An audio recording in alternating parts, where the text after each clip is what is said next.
রাতের অন্ধকারে আমাদেরকে সাঁতার কাটা শুরু করতে হয়েছিল।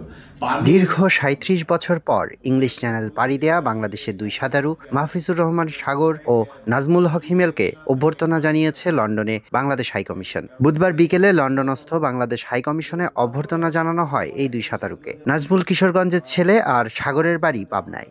ইংলিশ চ্যানেলের এক্সপিরিয়েন্সটা কখনোই কেউই এক্সপেক্ট করে না যে তার ইভেন্টের আগে কেউ অসুস্থ হয়ে যায়, বাট ইংলিশ চ্যানেলে এসে আমি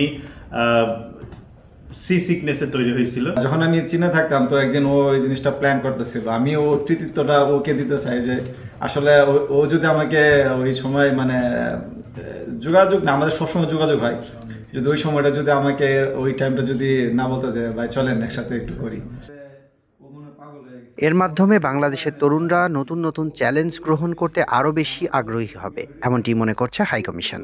আমরা অত্যন্ত গর্বিত, মুগ্ধ, এবং আমরা মনে হয় যে আপনারা একটা ট্রেন্ড সেট করলেন যে তরুণরা আছে তাদের জন্য।